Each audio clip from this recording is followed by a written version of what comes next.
Madden released its top 10 receivers the other day, and it was interesting because there was someone that was missing. JaMarr Chase was missing from this list. So I want to read this list for the top 10 receivers according to Madden, right?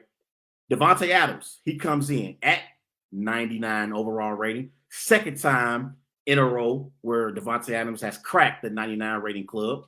Cooper Kupp comes in at rating 98. Tyreek Hill, 97. DeAndre Hopkins, 96. Stephon Diggs, 95.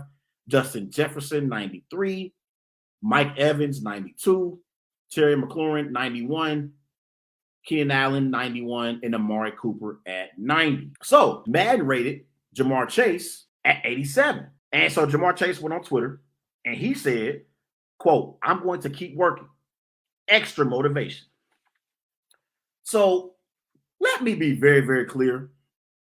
Whoever makes the top 10 receivers list and their ratings for Madden should be ashamed of themselves.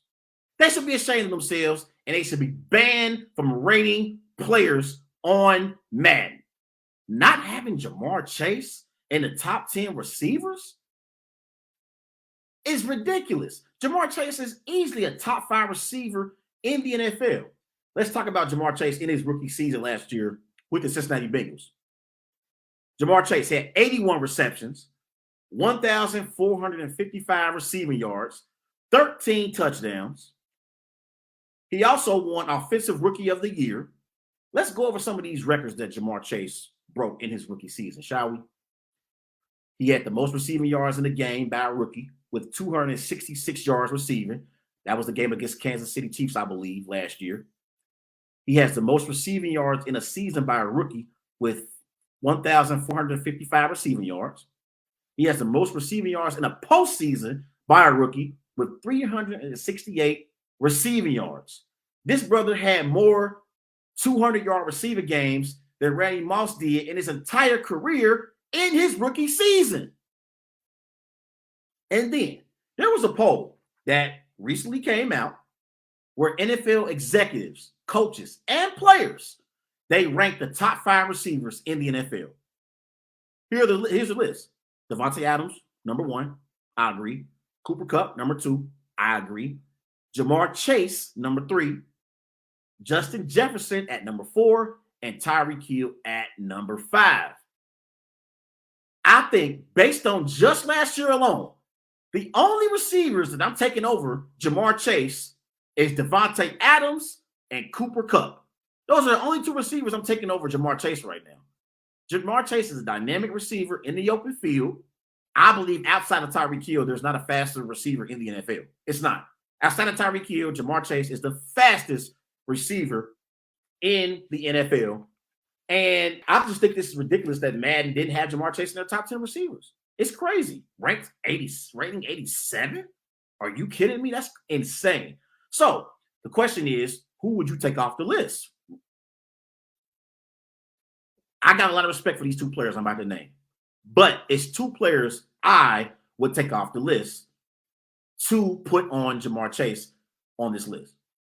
Number 1 is Terry McLaurin, the receiver for the Washington Commanders. His best season was in 2020.